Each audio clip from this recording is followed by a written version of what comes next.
সালাম and welcome back to another video. তো আজকে কথা বলবো তিনটে নতুন আপডেট নিয়ে। তো ফার্স্ট যেটা আপডেট নিয়ে কথা বলবো সেটা হচ্ছে ধামাল 4 এর ট্রেলারটা এসে গেছে। দেখো, অজয় দেবগন, অক্ষয় কুমার তারা কেরিয়ারের এমন পাথে আছে যে তারা কাইন্ড অফ চেষ্টা করছে যে যেভাবে হোক একটা সুপার হিট বা হিট দেওয়ার।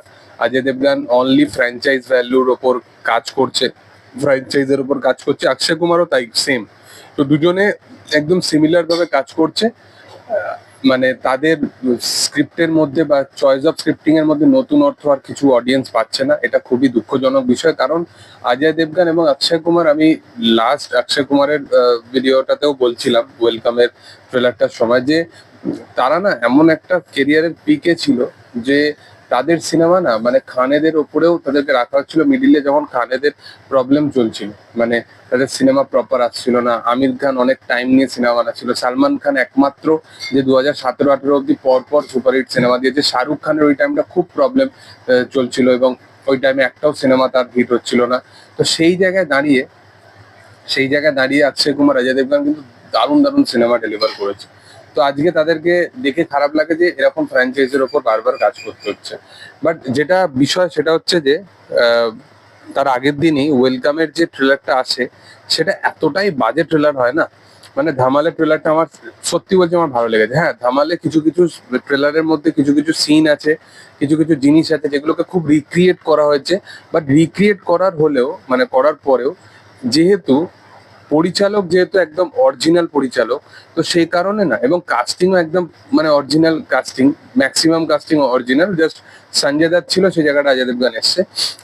আদারওয়াইজ তুমি দেখবে যে কাস্টিং একদম যেহেতু অরিজিনাল, তো সেই কারণে যেটা সমস্যা, যেটা এই সিনেমাটাকে পড়তে হয় না, যে কমেডিটা না খুব ভালোভাবে পুল আপ হয়ে যায় কিছু কিছু জায়গায়। হ্যাঁ, স্ক্রিপ্টে পাওয়ার থাকে না, সে কারণে লাস্ট দুটো ফ্র্যাঞ্চাইজ একদম চলেনি। মানে সিনেমা হিসাবে ভালো না, বাট সুপারহিট হয়েছে, হিট হয়েছে। ফ্র্যাঞ্চাইজ ভ্যালু একটা থাকলে সুপারহিট হিট ভার্ডিক্ট হয়। তো সেই কারণে খুব ইজি, মানে দর্শককে সিনেমা হলে বড় পর্দায় টানার জন্য এইরকম একটা কাইন্ড অফ কাজ করা খুব ইজি। তো সেই কারণে সেই লেভেলে ট্রেলারটা যদি দেখো তো ওয়ার্কও করছে, এবং প্রত্যেকটাই তো ভালো ভালো অভিনেতা। তো সে কারণে ট্রেলার লেভেলে ভালো লেগেছে আমার। মানে এই কাজটা অ্যাকচুয়ালি সিনেমা যখন বড় পর্দায় আসবে আমি জানি না কেমন হবে, বাট ট্রেলার লেভেলে ভালো লেগেছে। একটা অ্যাডভেঞ্চারাস জার্নি লাগছে। কিছু কিছু সিন আছে যেগুলো পার্ট 1-এর সাথে, যেগুলো মানে খুব কাল্ট একটা কমেডি সিন, যেটা ওই বিজয় রাজের যেটা ছিল, ওই সিনটার একটা ভয়েস ওভার আমরা শুনতে পাই একদম সিনের ফার্স্ট সিনে। তারপরে কমেডি সিনগুলো ভালোভাবে পুল আপ হয়, এবং রিতেশ দেশমুখ তো সত্যি কথা বলতে এই পুরো থ্রু আউট ফ্র্যাঞ্চাইজের একটা অক্সিজেন। তো তাকে দেখে কোয়াইট ভালো লাগে যে অনেকদিন পর তাকে ভালো একটা কমেডি সিনেমার সাথে কাজ করতে দেখা যাচ্ছে। হোপফুলি সিনেমাটা ভালো হতে পারে যদি এটাকে প্রপার বিল্ড আপ তারা দিতে পারে। ট্রেলার লেভেলে আমার ভালোই লেগেছে। রবি কিষান আছে, রবি কিষান একজন দারুণ অভিনেতা। তো দেখো, আমি বলবো যে এই সিনেমাটার মধ্যে প্রবাবিলিটি আছে। ট্রেলারটা দেখে কাইন্ড অফ ভালো লেগেছে যে হ্যাঁ, মানে এতদিনে মানে এত বাজে বাজে কমেডি সিনেমা দেখে ফেলেছে যে এই সিনেমাটা হয়তো কাইন্ড অফ ওই পিক লেভেলের কমেডি না ডেলিভার করলেও একটা, মানে মনে হচ্ছে যে হ্যাঁ একটা ভালো কিছু হয়তো ডেলিভার হতে পারে। মানে আমাদের ওই নস্টালজিক ভাইবের সাথেও যদি আমরা ওই জিনিসটাকে টাচ করেও যদি একটু আমাদের মুখে হাসি আছে, সেটাও অনেক বড় ব্যাপার।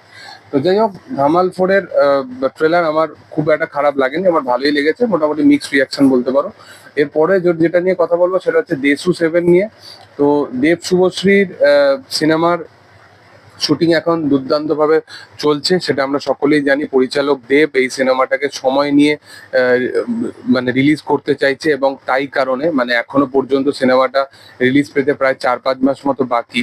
বাট সে তাড়াতাড়ি শুটিংটা শেষ করে এই সিনেমার পোস্ট প্রোডাকশনের কাজ, প্রপার ভাবে প্রমোশনের কাজ, সেগুলোকে একদম দারুণভাবে করার জন্য সে সময় নিয়ে কাজ করছে মূলত ভাবে। এবং এগুলোর সাথে সাথে এই সিনেমা নিয়ে আরেকটা বড় আপডেট উঠে এসেছে যে এই সিনেমার একটা গান থাকতে চলেছে, যে গানটা কিন্তু শুটিং হবে বিদেশে। তো দেখার যে সে গানটা কেমন হয়, কারণ দেব শুভশ্রী এবং সেই কাজের মধ্যে পুরোনো দিনকার সেই রকম ট্রিটমেন্ট, যে জিনিসের জন্য তারা বিশেষতভাবে পরিচিতি পায় মানুষের কাছে, তো সেটা একটা অন্য মানে এক্সপিরিয়েন্স হবে তাদের অডিয়েন্সের জন্য। এর পরবর্তী যেটা নিয়ে কথা বলবো সেটা হচ্ছে মেগাস্টার শাকিব খানকে নিয়ে। তো মেগাস্টার শাকিব খানের আপকামিং একটা মানে বড় প্রজেক্ট নিয়ে তাদের ডিসকাশন চলছে। দরদের যিনি পিআর ম্যানেজমেন্ট যিনি করেছিলেন তার সাথে তার একটা ডিসকাশন চলছে, এবং অনেক দিন ধরে এই ডিসকাশনটা চলছে। তোমাদেরকে বারবার বলেছিলাম যে মেগাস্টার শাকিব খানের শের বলে একটা সিনেমা নিয়ে অনেক দিন ধরে ডিসকাশন চলছে, এবং এই সিনেমার যিনি মানে দরদের পিআর ম্যানেজমেন্ট যিনি করেছিলেন, সে একটা রিসেন্টলি একটা সোশ্যাল মিডিয়া পোস্টের মাধ্যমে সে জানায় যে মেগাস্টার শাকিব খানের যে সমস্ত ফ্যান্সরা আছে তাদের জন্য একটা দারুণ একটা খবর আসতে চলেছে। তো হোপফুলি সেটা কি হয় সেটা দেখার।